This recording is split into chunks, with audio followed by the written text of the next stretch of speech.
Bye. Good. Ano kayang topic natin today? Very random, no? Hi guys, I'm here again, once again for another video, and this time I'm going to share with you my experience in applying a Japan visa for the third time. First, nagkaroon ako ng single entry, pero ang tagal na nun, 2018 pa, and then I tried applying again, and that was, I believe, 2021 or 2022. Multiple na siya, so that's good. And then, nag-expire na, 22. Ay, hindi. Oo, tama.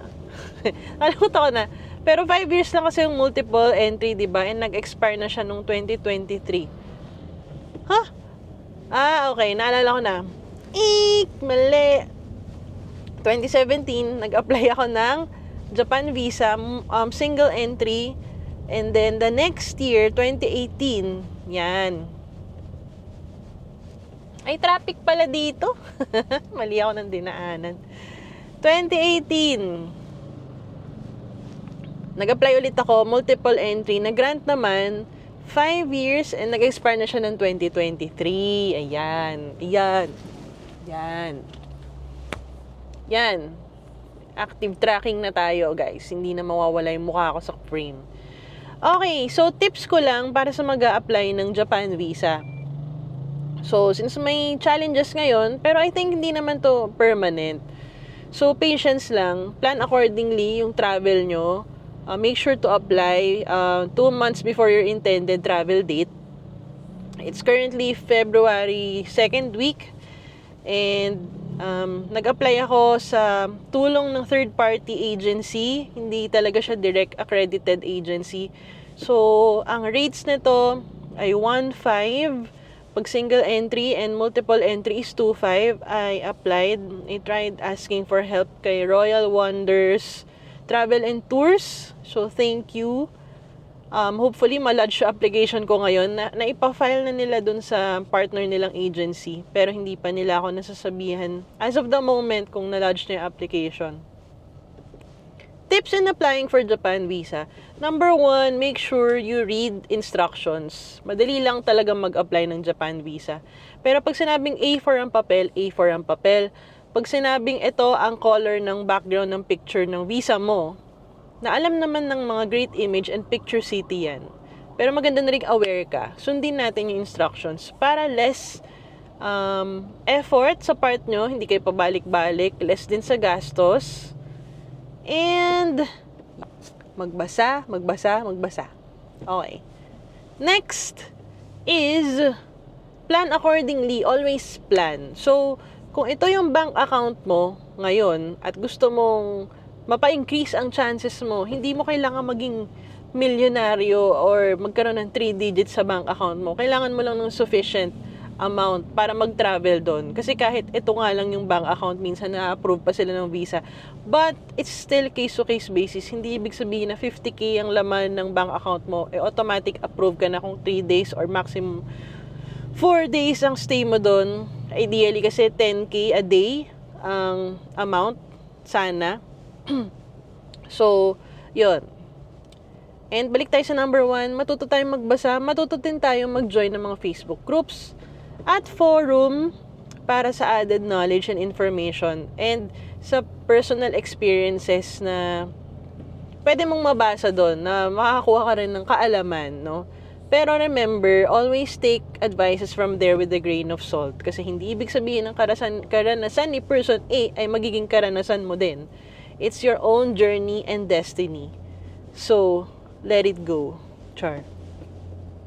Next, Japan is a big country. It's not as big as the United States of America. Pero gets, merong Osaka, merong Kyoto, merong Tokyo, merong Sapporo. So, mag-plan kayo talaga ng kung kailan kayo magta-travel, ilan kayo magta-travel. I-consider nyo rin kung magdadala kayo ng kids or not. I-plan nyo din yung susuot nyo, i-plan nyo din yung dadalhin yung damit. Ito, meron akong tip sa inyo. Pag nagpunta kayo ng Japan, mag-travel light lang kayo. Mag-travel light kayo, Tapos, yung suitcase nyo, huwag nyong punuin ng gamit mula Pilipinas. Kasi sure ako, marami kayong isha-shopping dun. Kasi surprisingly, Japan is not as that expensive as you may think it is. May mga brands dun na mahal talaga or medyo above dun sa mid-range, no? Pero masasabi mong quality talaga eh.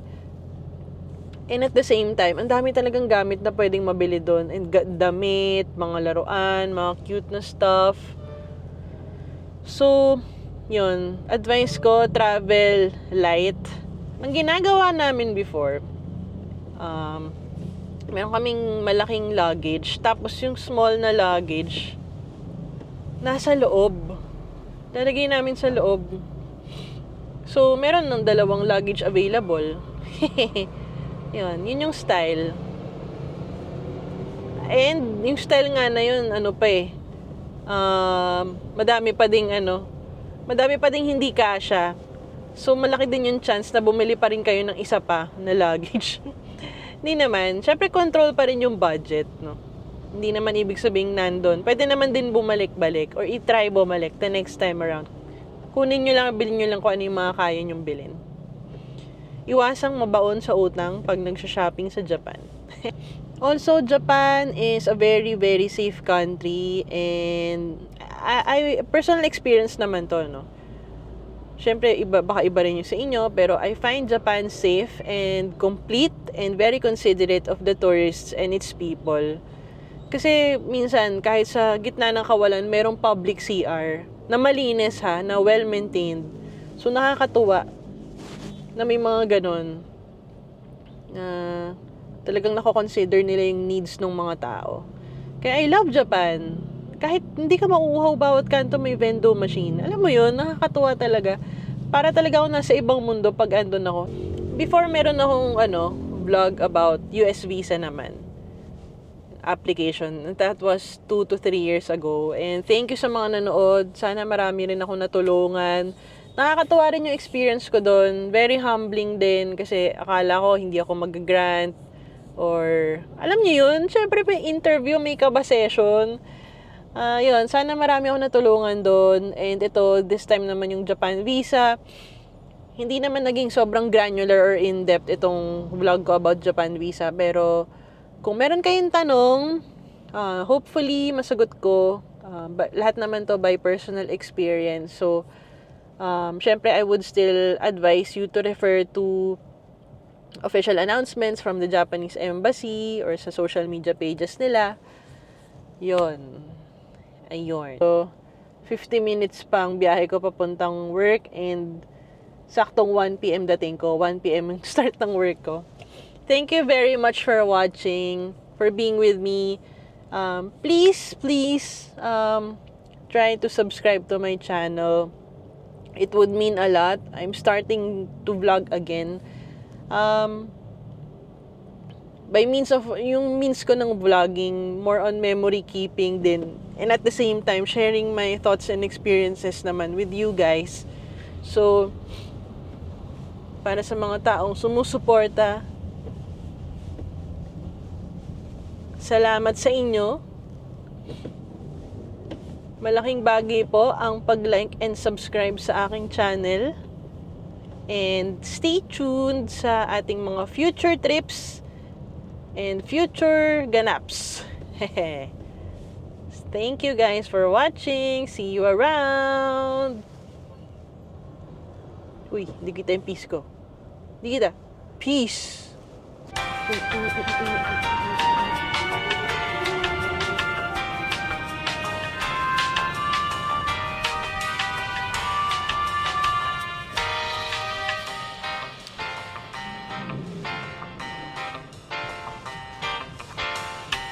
Another driving vlog. Gusto niyo yun? Mayroong theme song. This is another driving vlog and today pupunta ako sa Makati to get my passport from the third-party travel agency that helped me process my Japanese visa. So shout out kay Royal Wonders Travel and Tours for helping me kasi this is the time na mahirap magpasa ng application sa mga accredited travel agencies ng Japan. So ako, wala kasi akong time pumila or maglaan ng maraming time. Wala ngang time, di ba? Para magpa-process ng visa dun sa mga accredited. So, nag-ask ako ng help sa Royal Wonders. Pina-process nila ang visa with the amount of 1,500 pesos pag single entry approved. FYI lang, regardless kung magkaroon kayo ng visa or not, magbabayad talaga kayo automatic ng 1,500. So, pag single entry, 1,500, and then pag multiple entry granted, 2,500. Basta default, 1,500 ang processing sa kanila. So, shout out, thank you so much for helping me. At nagpapasalamat ako na meron tayong granted multiple entry Japan visa. Ang saya! Meron ngang visa pero wala naman pang travel, no? Paano kaya yun? Ang gastos. At least ready lang siya. Okay, guys. Andito na ako sa may Ortigas part. Katapat ko na yung Tiendesitas. Itong Tiendesitas na to, no? Alam ko dati sikat yan eh. Ang daming mga ganap sa loob. Mga bazaar. Tapos alam ko maraming mga binibentang pets dyan na cute. Ngayon, ewan ko kung ano na siya. Parang ang tahimik na niya masyado. Anyway, ito yung daan na sinuggest ni Waze. Sinusundan ko lang kasi hindi ako familiar sa Makati. And baka maligaw ako. So, yung Royal Wonder Travel and Tours pala is nasa Makati yung office niya sa may Angelus Plaza sa may Rufino. Yun. Tignan natin kung paano ako makapag-park doon kasi obviously wala akong alam. Never kasi akong napadpad doon or nagkaroon ng reason to go there. Like, work, ganyan. Hindi ako nag-work doon. Medyo familiar ako sa BGC pero Makati hindi. So, let's see.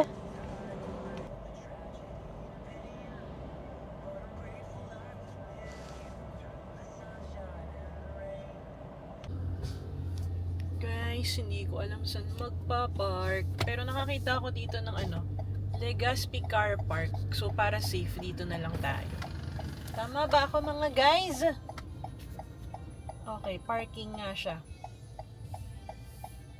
Let's go!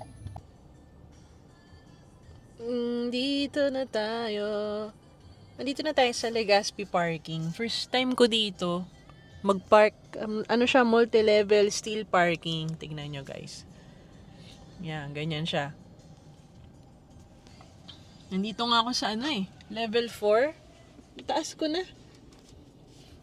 Kasi, wala rin masyadong slot. Tsaka, mga tingin ko, ang dami kasing empleyadong nag-work dito. Kaya, ang daming kotse.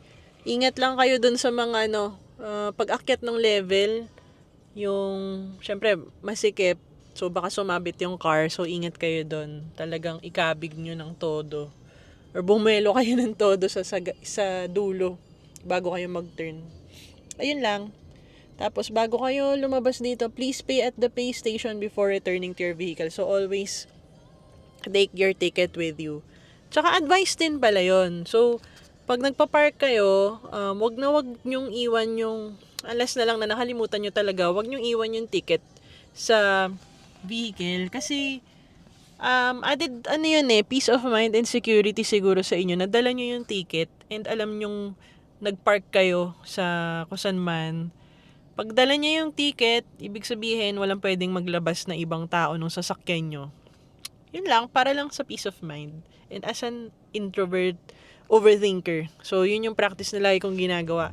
Hindi ko iniiwan yung ticket, parking ticket sa sasakyan. Yun. And always lock your vehicle.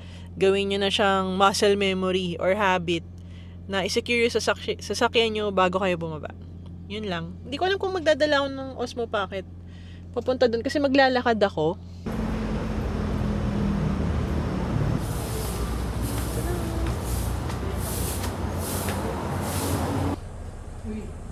Old school.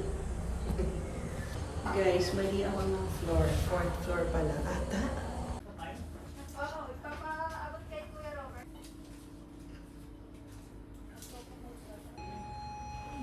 Okay, ang galing.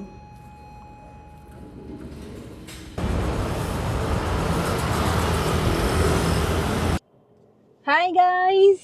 Guys, saya ko. Active track enabled. So kakagaling ko lang dun sa Royal Wonder Travel and Tours. Royal Wonders pala, kasi naman lagi ako mali eh. Royal Wonders Travel and Tours, and nakuha ko na yung Japanese visa ko. Shoutout pala kay Miss Myla, siya yung tumulong sa akin all the way sa pag-process nitong Japan visa, and appreciate ko na meron siyang plastic jacket to protect the passport. Sobrang nice gesture to, and good customer service, good client, and business relationship, kung ano man tawag doon. So, meron talaga silang parang jacket na may logo nung business nila.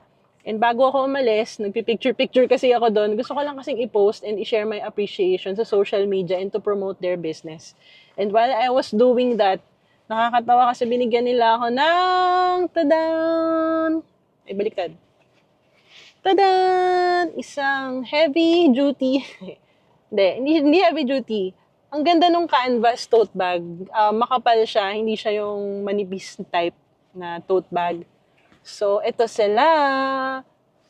Royal Wonders. Ay. And accredited sila ng iba-ibang travel organizations. Kita nyo naman. So, they are trustworthy and reliable. They have an office, dedicated office sa Angelus Plaza Building, 5th floor, Unit 504. So, paglabas nyo ng elevator, just turn right and turn left. Mag-iwan lang kayo ng guard dun, ng ID dun sa guard sa baba. And, nakakatuwa kasi nakadiscover din ako ng parking na malapit dito. So, 5-minute walk away lang siya from Legazpi Car Park. So, sobra accessible din nung business nila, nung lugar, nung agency. So, yun. Thank you so much, Royal Wonders Travel and Tours. You've been a great help. And sobrang na-appreciate ko yung customer service kasi sobrang importante nun sa akin. Nadidismaya kasi ako kagad pagka hindi ako nakaka-feel ng tamang customer service. So, shout out. Very good. Thank you so much. And hopefully, meron pa tayong next transactions in the future.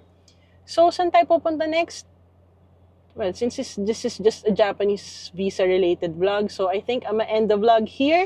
Thank you so much for watching, and please show your support by liking and subscribing to my YouTube channel, The Sure Thing. And comment down below kung mayroon pa kayong ibang mga gustong i-video or record ko or i-vlog natin. Samahan nyo ko. So, thanks guys, and see you on the next one.